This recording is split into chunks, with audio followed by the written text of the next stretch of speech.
जैसे जैसे बिहार चुनाव नजदीक आते जा रहे हैं वैसे वैसे एसआईआर यानी कि स्पेशल इंटेंसिव रिवीजन का मुद्दा गरमाता जा रहा है।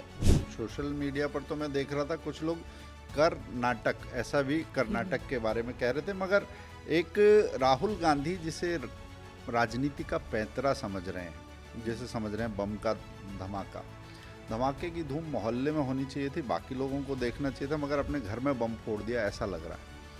अब मुझे लगता है कि बिहार चुनाव तक सीमित रहने वाली नहीं है और केवल बिहार के मतदाता सूचियों तक ये सीमित रहने वाली नहीं है। जो बात थी कि ये बिहार का मुद्दा है, खुद उस मुद्दे को एक राष्ट्रीय मुद्दा बनाकर हवा दे दी है राहुल गांधी ने। वास्तव में चुनाव की शुचिता के लिए जिस तरह से इलेक्शन कमीशन ने अभी काम शुरू किया है, इस पर पूरे राष्ट्र में जनमत निर्माण अगर होता है तो उसकी सबसे बड़ी चोट कांग्रेस को खानी पड़ेगी, ये बात तय है। 1987 में जम्मू कश्मीर में सबसे पहले बात हुई थी कि इलेक्शन नहीं सिलेक्शन हो रहा है। सरकार किसने बनाई थी?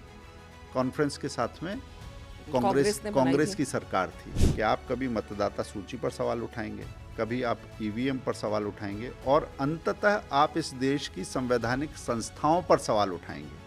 चुनाव होना है तो उसकी प्रक्रियाएं आधुनिक होनी चाहिए, चुनाव होना है तो पारदर्शिता को बढ़ावा मिलना चाहिए, इससे किसी को दिक्कत नहीं है। कोई इसमें अड़चन डालेगा तो इस देश का न्यायिक तंत्र सजग है। आज कांग्रेस के टॉप ऑफिसेज को वो कामरेड, वो वामपंथी, वो कम्युनिस्ट चला रहे हैं जिनका अपना कोई जनाधार नहीं है, उनके दाव पर कोई चीज़ साख नहीं लगी उनके दाव पर। कांग्रेस के जो अधिवेशन होते थे उसमें एक नारा लगता था, आजकल जैसे जागरण होते हैं ना, जागरण में बोलता है कि जोर से बोलो जय माता की। कांग्रेस के अधिवेशन में क्या बोलते थे? जोर से बोलो जय महारानी विक्टोरिया की। संविधान को आधे अधूरे ढंग से कोट करना, उसकी आड़ लेना और उसी को शिकार बनाना, ये काम राहुल पहली बार नहीं कर रहे हैं। नेहरू जी ये काम उनसे पहले कर चुके हैं। नारायण काजोलकर का जो चुनाव था, कांग्रेस ने बाबा साहब आम्बेडकर के खिलाफ बड़ा भारी दुष्प्रचार किया। बाबा साहब उस चुनाव में 14,000 वोटों से हारे थे मुंबई से और 73,333 वोट कैंसिल किए गए थे। खुद बाबा साहब ने कहा था कि इलेक्शन कमिश्नर को इसकी जांच करनी चाहिए। कैसे इस देश में एक राज्य है, उसकी राजधानी बंगाल में, कोलकाता में बम चलते हैं पोलिंग के दिन? क्यों? किनको जिताना है? नमस्कार, पांचजन्य में आप सभी का बहुत बहुत स्वागत है। जैसे जैसे बिहार चुनाव नजदीक आते जा रहे हैं वैसे वैसे एसआईआर यानी कि स्पेशल इंटेंसिव रिवीजन का मुद्दा गरमाता जा रहा है। अभी अमित शाह बिहार गए थे, उन्होंने राहुल गांधी को घेरते हुए कहा कि जो भारत में जन्मा नहीं है उसे वोट देने का अधिकार नहीं है और घुसपैठिए इन लोगों के वोट बैंक हैं। सीधे सीधे आरोप लगाया जिन घुसपैठियों को चुनाव आयोग छांटना चाहता है, जो भारत के नागरिक हैं ही नहीं, अगर उनकी छटाई हो रही है तो वो किसके वोट बैंक हैं, किसको तकलीफ हो रही है, उस पर सीधा निशाना उन्होंने राहुल गांधी पर साधा है। और इसके साथ ही दूसरी तरफ राहुल गांधी की अगर बात करें तो राहुल गांधी ने हाल ही में एक वोटर लिस्ट में गड़बड़ पर 1 घंटे 11 मिनट तक 22 पेज का एक प्रेजेंटेशन दिया और राहुल गांधी ने यह बताने की कोशिश करी कि वोटर लिस्ट में संदिग्ध वोटर मौजूद हैं। यानी वही बात जो एसआईआर को लेकर एक तरफ अमित शाह कह रहे हैं बिहार में कि छांट देना चाहिए, वहीं दूसरी तरफ राहुल गांधी कह रहे हैं फर्जी वोटर हैं, लेकिन राजनीति सब अपने अपने हिसाब से कर रहे हैं। वहीं चुनाव आयोग के ऊपर वो आरोप लगा रहे हैं। चुनाव आयोग ने सीधे बोला कि आप हलफनामा दीजिए राहुल गांधी को और आकर ये साबित करिए कि ये वोटर लिस्ट गड़बड़ है या इसमें कोई गड़बड़ी है, जिसके लिए जैसा कि होता है राहुल गांधी अक्सर करते हैं कि शूट एंड स्कूट अपना बोलते हैं और भाग जाते हैं। वो इस सामने आने को तैयार नहीं करें, मैं क्यों जाऊं। चल क्या रहा है ये पूरा मामला, वोटर लिस्ट का ये मामला क्या है? एसआईआर पे परेशानी है लेकिन अपनी तरफ से वोट चोरी की बात भी करते हैं। विपक्ष चाहता क्या है? राहुल गांधी कौन सा नया बम लेकर आए हैं जो एक बार फिर से ऐसा लग रहा है कि फुस्सी बम साबित हो रहा है? इस पर चर्चा करेंगे। हमारे साथ चर्चा करने के लिए हैं पांचजन्य के संपादक हितेश शंकर जी। हितेश जी, आपका बहुत बहुत स्वागत है। बात वही हो रही है, राहुल गांधी हर बार आते हैं कुछ नया लेकर आते हैं, फिर चुनाव आ रहे हैं और राहुल गांधी एक नए आरोप के साथ जो है वो जनता के सामने आ गए हैं। कर्नाटक, जहां पर उन्हीं की सरकार है, वहां पर राहुल गांधी ने वोटर लिस्ट में बड़े पैमाने पर वोट चोरी का आरोप लगाया है। इसका मतलब क्या है? क्या इससे अब कांग्रेस की वैधता पर ये सवाल नहीं उठते, जहां उनकी खुद की सरकार है वहीं पर वो वोटर लिस्ट में चोरी का आरोप लगा रहे हैं। हाँ, सोशल मीडिया पर तो मैं देख रहा था कुछ लोग कर्नाटक, ऐसा भी कर्नाटक के बारे में कह रहे थे, मगर एक राहुल गांधी जिसे राजनीति का पैंतरा समझ रहे हैं, जैसे समझ रहे हैं बम का धमाका, धमाके की धूम मोहल्ले में होनी चाहिए थी, बाकी लोगों को देखना चाहिए था, मगर अपने घर में बम फोड़ दिया, ऐसा लग रहा है। क्योंकि जिन गड़बड़ियों की बात, जिन विसंगतियों की बात है और वो उसके खिलाफ चैंपियन बनना चाहते हैं, उसके सबसे ज़्यादा कि उन्हें लगता है ये कीचड़ है, इसमें पत्थर मारेंगे, मगर वो कीचड़ भी उन्हीं की पैदा की हुई है, तो सबसे ज़्यादा छींटे भी उधर ही उछल के आने वाले हैं। चाहे 1 घंटे 22 मिनट का प्रेजेंटेशन दें, चाहे वो 1 साल तक ये प्रेजेंटेशन दें, मगर ये बात अब मुझे लगता है कि बिहार चुनाव तक सीमित रहने वाली नहीं है और केवल बिहार के मतदाता सूचियों तक ये सीमित रहने वाली नहीं है। जो बात थी कि ये बिहार का मुद्दा है, खुद उस मुद्दे को एक राष्ट्रीय मुद्दा बनाकर हवा दे दी है राहुल गांधी ने। ये सब सहयोगियों को भारी पड़ने वाला है और सबके घरों में एक सन्नाटा है कि राहुल की राजनीति इसके पीछे क्या है। अब तक राहुल की राजनीति वो करते कुछ भी हैं, मगर मुझे लगता है कि भाजपा को सबसे ज़्यादा फायदा उनकी ये जो अटपटे पैंतरे हैं उनसे लाभ मिलता है। इस बार फिर अगर ये मुद्दा बनता है और वास्तव में चुनाव की शुचिता के लिए जिस तरह से इलेक्शन कमीशन ने अभी काम शुरू किया है, इस पर पूरे राष्ट्र में जनमत निर्माण अगर होता है तो उसकी सबसे बड़ी चोट कांग्रेस को खानी पड़ेगी, ये बात तय है, ये दिखाई देता है। और ऐसा है कि ये गड़बड़ी की अगर बात है तो सिर्फ कर्नाटक की बात क्यों करें, सिर्फ एक सीट की बात क्यों करें, सिर्फ कुछ पन्नों की बात क्यों करें। आप जैसे ही देखेंगे तो सबसे पहला सवाल आएगा इसमें कि कांग्रेस की बात क्यों नहीं होगी। और अगर इन गड़बड़ियों की बात करें तो 1987 में जम्मू कश्मीर में सबसे पहले बात हुई थी कि इलेक्शन नहीं सिलेक्शन हो रहा है। सरकार किसने बनाई थी? कॉन्फ्रेंस के साथ में कांग्रेस की सरकार थी जिसमें ये बात लगी थी कि, और उसके बाद वो राज्य आंदोलनों में और अलगाववाद की आग में झुलस गया। इसी तरह से असम में 79 से 85 तक वो जो आंदोलन चला वहाँ पर कांग्रेस पर ही आरोप था कि राज्य की मतदाता सूची में विदेशियों को ठूंस ठूंस के भर दिया गया है। आज राहुल गांधी अगर ये काम कर रहे हैं तो अपने पुरखों के पैंतरों की भी कलई खोलने का काम वो करने वाले हैं। और ये बड़ा भारी पड़ने वाला है कांग्रेस को। आप क्योंकि कश्मीर की बात कर रहे हैं ना, 87 के जो चुनाव हुए थे, आपको याद होगा सैयद सलाउद्दीन जो थे वो चुनाव लड़े थे वहाँ पर, हैं। अब जो आतंकवादी बन चुका है घोषित तौर पे, अलगाववादी, उसने यही आरोप लगाया था कि कांग्रेस ने और नेशनल कॉन्फ्रेंस ने मिलकर धांधली की है, मैं चुनाव जीत जाता, और इस व्यवस्था से उसका विश्वास उठा था और अलगाववाद और आतंकवाद की जो की तरफ राज्य को बढ़ाने का काम हुआ वो वहाँ से हुआ। और उस राज्य में राजनीति ऐसी बन गई, अभी जैसे डिस्ट्रिक्ट डेवलपमेंट काउंसिल जो डीडीसी के चुनाव हैं, अगर 2020 का देखें तो मैं उसके आंकड़े देख रहा था कि उसमें करीब 51% वोटिंग हुई।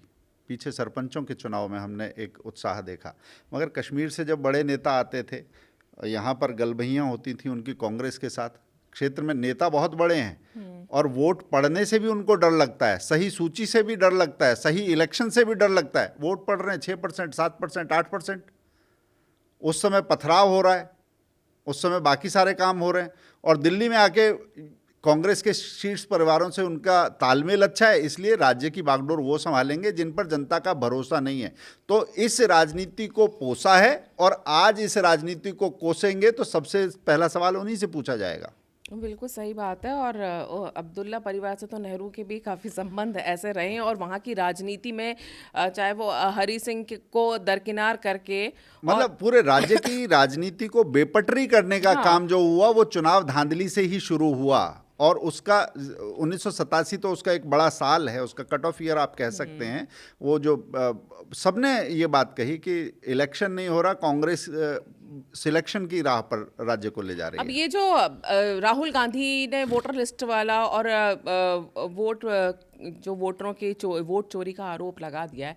अब एक तरफ तो खुद ही चुनाव आयोग बोल रहा है कि बिहार में एसआईआर जो करवा रहे हैं, और लगातार ये मांग भी उठ रही है कि बिहार में ही क्यों, पूरे देश में होना चाहिए एसआईआर। अगर इस तरह के वोटर्स हैं जिनके जो नागरिक नहीं है भारत के, तो उन पे जो है उनको छांटना चाहिए। दूसरी तरफ राहुल गांधी एक अलग तरह के आरोप लगा रहे हैं, लेकिन बात वही आ जाती है, तो क्या वाकई में एसआईआर को वो एक सपोर्ट कर रहे हैं कि पूरे देश में हो जाना चाहिए? उनको खुद समझ में नहीं आ रहा कि वो कर क्या रहे हैं, और उनकी पार्टी को भी समझ में नहीं आ रहा, मगर सबके जिम्मे ये काम है क्योंकि राहुल ने ये किया है। तो इसके पीपीटी को सर्कुलेट आप कीजिए, इसके पॉइंट्स को आप सर्कुलेट कीजिए, मुद्दा बनाइए, मगर ये नहीं पता कि ये बूमरैंग करने वाला है, ये बड़ा भारी पलटवार करने वाला है। और चुनाव आयोग ने तो बड़ा इसका संज्ञान लेते हुए जो रूल 20 का 3B है, उसके तहत वो कहा है कि आप जो बात कह रहे हैं हलफनामे के साथ कहिए, ऐसी हवाई बात नहीं चलेगी, और अगर नहीं कहते तो कार्रवाई करेंगे। तो वो कह रहे हलफनामा नहीं भरेंगे, साफ मना कर अगर दिया वो उन्होंने। कह रहे हैं तो इसके पीछे की एक चीज को देखना चाहिए। ये इनोसेंस या मूर्खता में इस पूरी हरकत को जाने देना इस देश के लोकतंत्र के साथ खिलवाड़ वाली बात है कि आप कभी मतदाता सूची पर सवाल उठाएंगे, कभी आप ईवीएम पर सवाल उठाएंगे, और अंततः आप इस देश की संवैधानिक संस्थाओं पर सवाल उठाएंगे, चाहे वो न्यायपालिका हो, चाहे वो इस देश का चुनाव प्रबंधन करने वाला इलेक्शन कमीशन हो। आप सबको अपने आप को महिमा मंडित करना और बाकी सबको धूल धूसरित करना, व्यवस्थाएं ऐसे नहीं चलती हैं।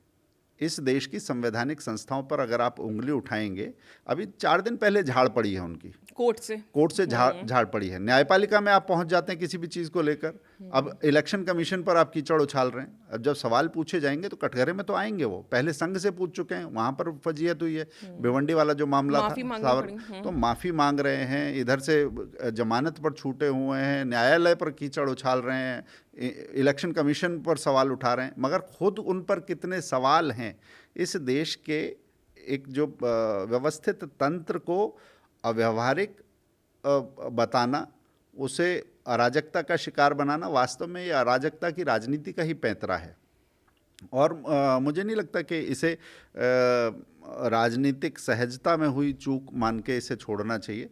अगर कहा है, वास्तव में दावों में दम है, तो उसका परीक्षण होना चाहिए, और उससे किसी को दिक्कत नहीं होनी चाहिए। कांग्रेस हो, भाजपा हो, कम्युनिस्ट हो, या कोई और क्षेत्रीय दल भी हो, किसी को इस बात से दिक्कत नहीं होनी चाहिए। इस बात पर तो सभी सहमत होंगे कि अगर चुनाव होना है तो आपकी लिस्ट ठीक होनी चाहिए।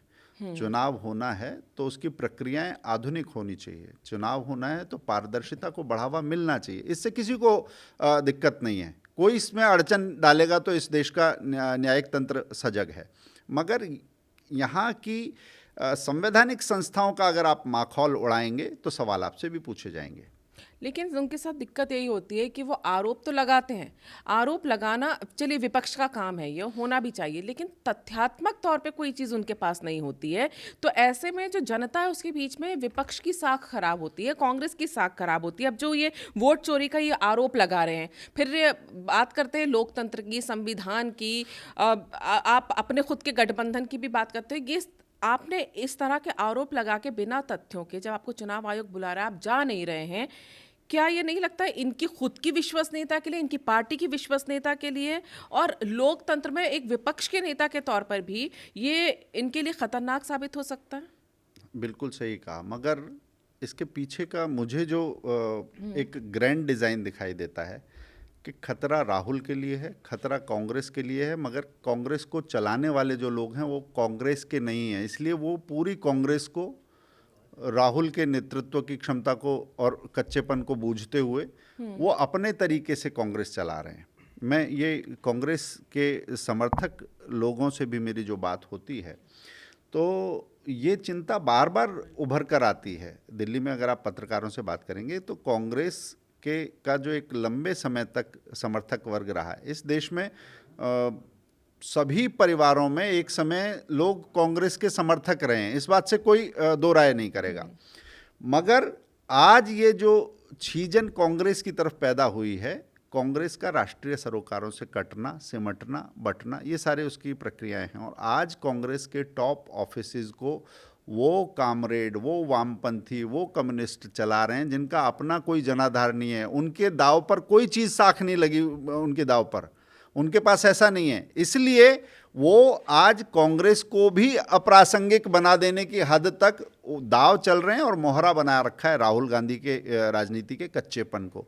इससे कांग्रेस के बड़े नेता भी व्यथित हैं, और क्योंकि ये जो राजनीति है, और ये ख़ास तौर से अगर हम इसी जिसे वो रणनीति समझ रहे हैं, कांग्रेस के जो भी गठबंधन के समर्थक दल हैं, सभी साथियों पर सवाल आएंगे। तमिलनाडु में स्टालिन पर सवाल आएगा, पश्चिम बंगाल में राजनीतिक हिंसा और गड़बड़ियों के ढेर आरोप लगते हैं। बिहार के बाद सबसे ज़्यादा आरोप अगर लगते हैं तो पहले कश्मीर की एक स्थिति 6 साल पहले हम देखते थे, दूसरा बंगाल की स्थिति है।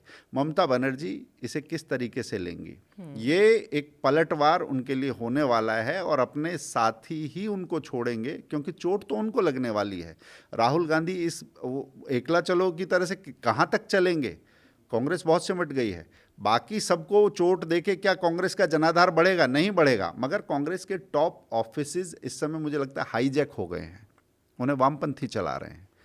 कांग्रेस के ऑफिस, कांग्रेस की विचारधारा उसके घोषणा पत्र के अनुसार चल रहे हो, ऐसा नहीं है। वो एक ताव में, तेवर में, एक्टिविज्म में, अधकचरेपन में चल रहे हैं, और उसके लिए एक आसान उनको सुभीते का मोहरा मिल गया है, वो है राहुल गांधी। राहुल गांधी जो है, कहा भी जाता है कि उन तक जो एक आम कांग्रेसी कार्यकर्ता जो संगठन के लिए कार्य करना चाहता है, जो कांग्रेस की जो मूल विचारधारा से जुड़ा हुआ उनका कार्यकर्ता है, वो उससे कट गए हैं, समय भी नहीं देते हैं। लेकिन दूसरी तरफ वहीं आप देखिए कि ये जो राहुल गांधी वोट चोरी अभियान के चक्कर में वहाँ पहुँचे हुए हैं, क्या ये उनका जो इंडी गठबंधन है उसके लिए भी घातक हो सकता है? यहाँ एक चीज़ और, आप क्योंकि आपने खुद ही बताया कि कांग्रेस के लोग जो हैं इस चीज़ से काफ़ी परेशान भी हैं, जो घेरा राहुल गांधी के चारों तरफ कम्युनिस्टों ने बना कर रखा है। हाल ही में रेवंत रेड्डी जो तेलंगाना के चीफ मिनिस्टर हैं, वहाँ पे भी उनकी सरकार है, उन्होंने अपनी एक यात्रा के लिए किसी कार्यकर्ता को बोला था, और उन्होंने मानने से इनकार कर दिया कि मैं किसी आला कमान की बात नहीं मानता। ये पहली बार ऐसा होता है कि कांग्रेस का कोई चीफ मिनिस्टर इस बात को, आला कमान को दरकिनार करने की बात करता है। धीरे धीरे करके आपको नहीं लगता जो संगठन के कार्यकर्ता, उनका मनोबल टूटता है? जिस तरह की चीज़ें वो देखते हैं, जो छवि कांग्रेस की बनती है, जो उनके नेता की छवि बनती है, और बिना तथ्यों के नेता कुछ भी बोल के निकल जाता है, उसके बाद फजीयत होती है, कोर्ट से तरह तरह की बातों पर झाड़ पड़ती है। एक कांग्रेसी कार्यकर्ता और संगठन के तौर पर भी घातक है, और दूसरा जिस इंडी गठबंधन का ये हिस्सा है और सबसे बड़ी पार्टी के तौर पर ये वहाँ पर अपने आप को प्रेजेंट करते हैं, क्या उनके लिए भी ये चीज़ें खतरनाक साबित हो सकती हैं? देखिए, ऐसा है, आपने जो बात कही उसमें मैं रेवंत रेड्डी पहला उदाहरण नहीं है। थोड़ा सा अगर हम इसे गहराई से देखेंगे तो कांग्रेस ने अपने क्षत्रप, कांग्रेस ने अपने सूरमा खोए हैं, और वो क्योंकि उसने अपना सरोकार खोया है, सरोकार खोने के कारण जनाधार खोया है।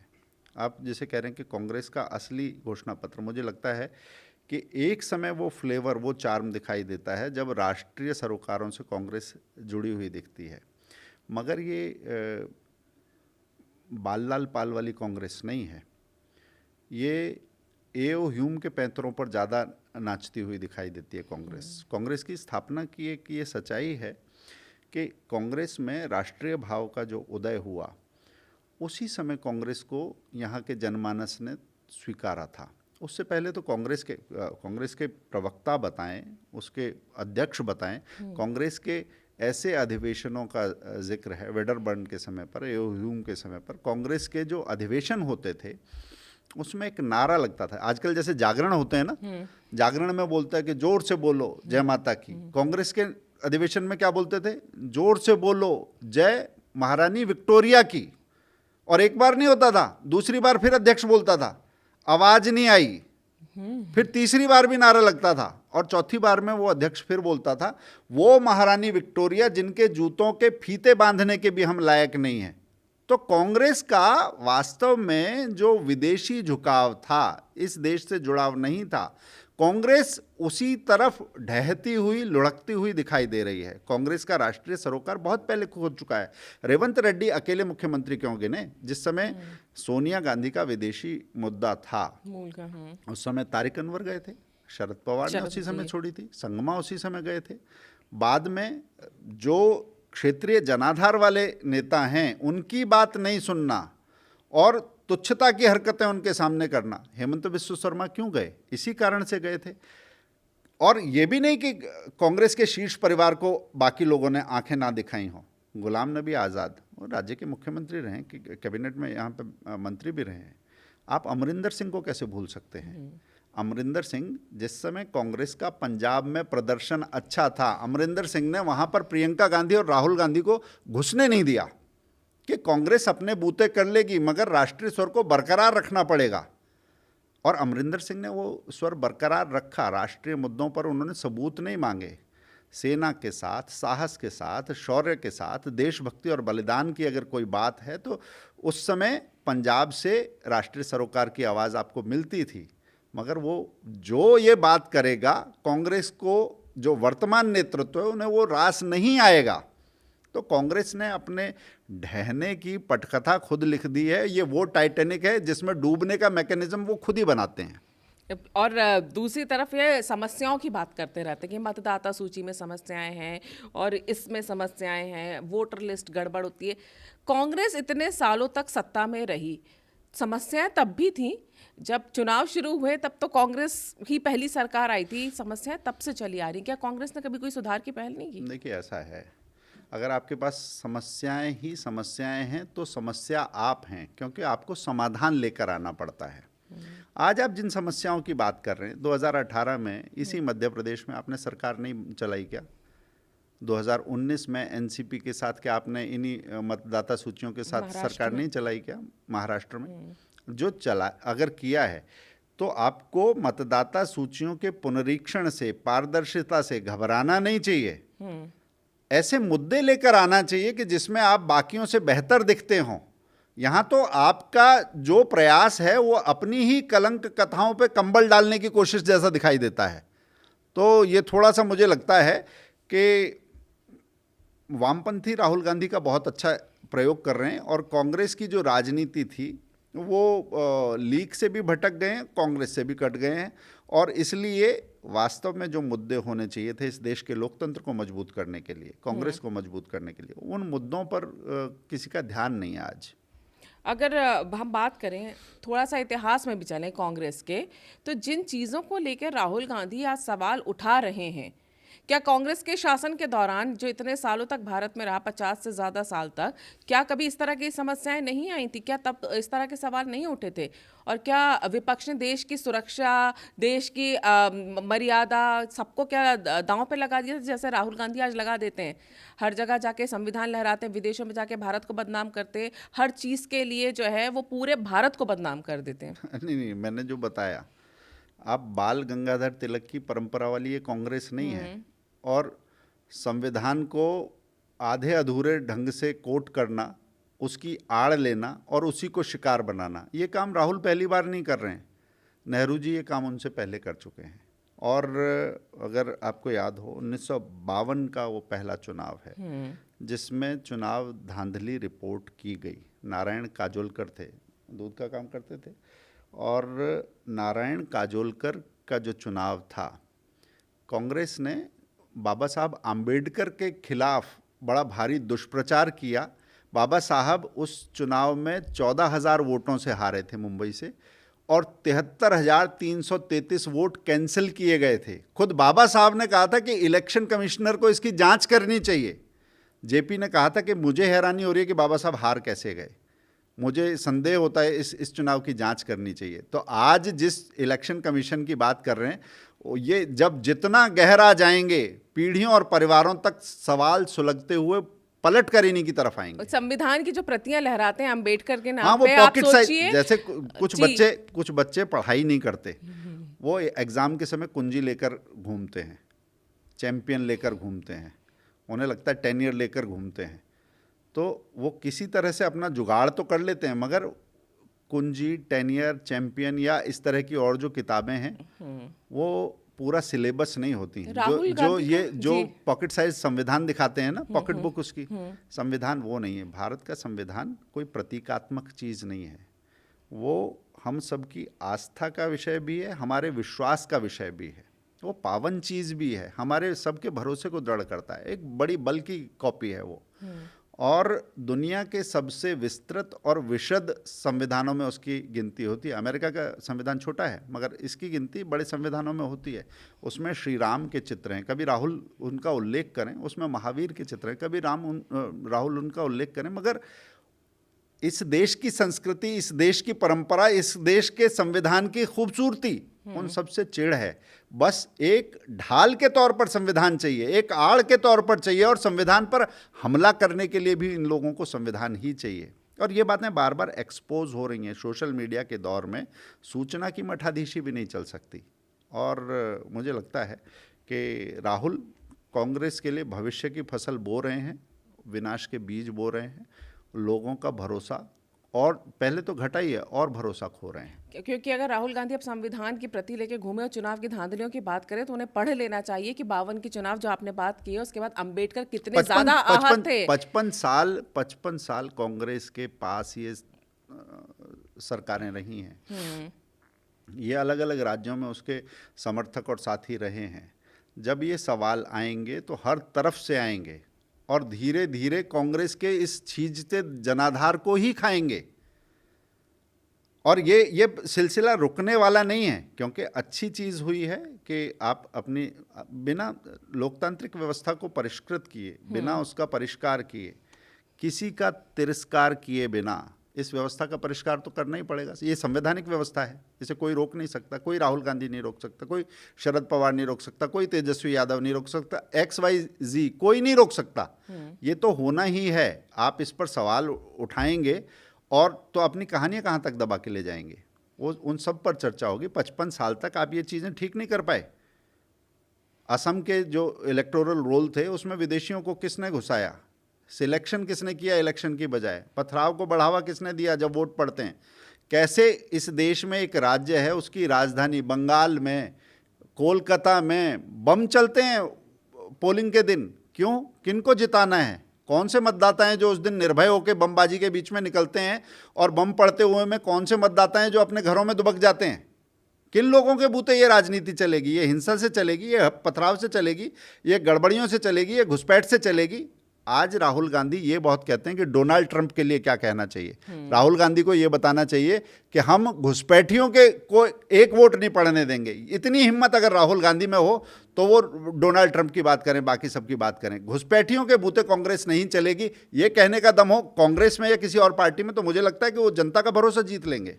नहीं, पर इसीलिए तो उनके ऊपर शंका होती है ना, जो वो इस तरह की बात करते नहीं है। और ये जो आरोप लगाए जाते हैं कि घुसपैठियों को ही उन्होंने अपना वोट बैंक बना के रखा है, ये अपने आप में सवाल उठने लगते हैं। तो ये मान लिया जाए हितेश जी कि इस बार राहुल गांधी चुनाव में उतरे तो ईवीएम बरी हो गई है और अब वोटर लिस्ट जो है वो कटघरे में है विपक्ष की ओर से। पहले वोट कभी ईवीएम की बात करना, कभी प्रक्रिया की बात करना, कभी सरकारी कर्मचारियों को सवाल उठाना, और आज पूरे इलेक्शन कमीशन पर सवाल उठाना। बात वही है कि जहां जनता ने भरोसा खोया है, वो जिस जनता ने कांग्रेस पर भरोसा करना छोड़ा, वो उस जनता का भरोसा संवैधानिक संस्थाओं से डिगाना चाहते हैं। तो ऐसा चलता नहीं है कि जब हम आएंगे तो सब सही है और हमें हटा दिया तो सब गड़बड़ है।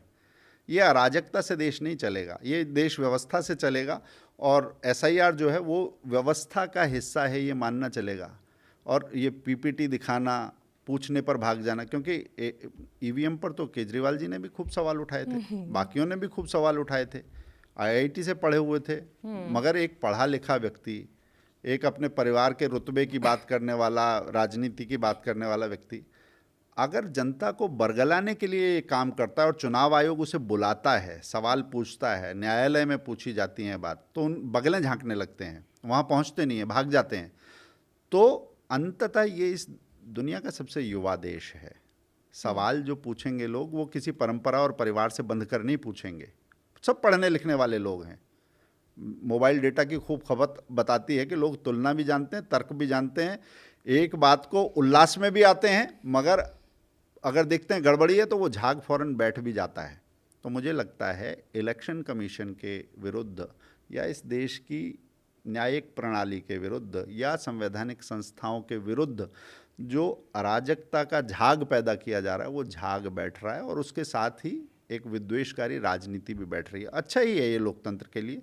किसी एक दल की व्यवस्था नहीं होनी चाहिए, मगर दोनों दल सबल हों इसकी जिम्मेदारी किसी एक पर भी नहीं डाली जा सकती। सही राजनीति करनी है तो आपके तर्क सही होने चाहिए।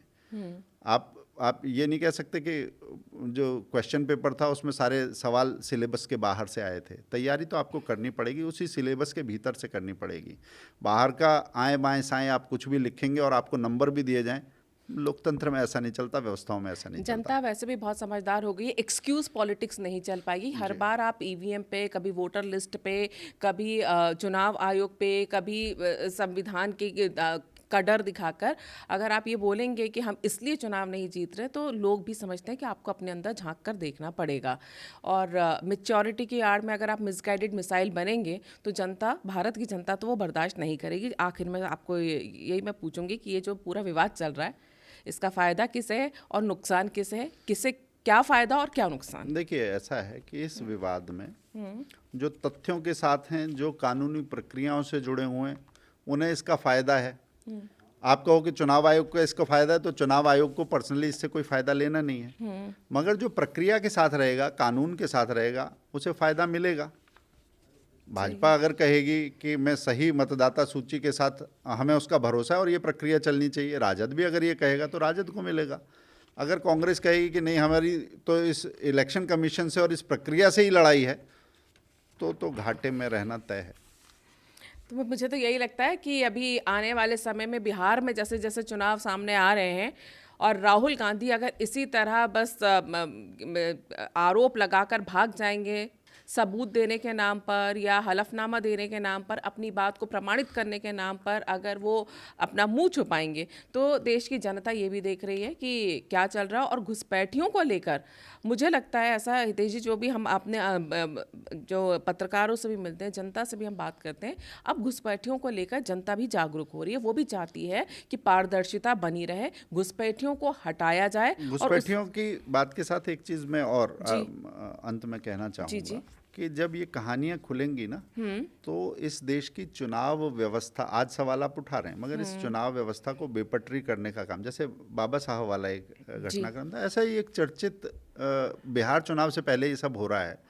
बिहार के बेगूसराय में ही रचियारी गांव था जी, शायद 50 के दशक की ये बात है, और कांग्रेस के ही नेता थे, सरयुग राय या कुछ ऐसा नाम था उनका, और बूथ कैप्चरिंग के बड़े भारी आरोप थे उन पर, पूरा विवाद हुआ था।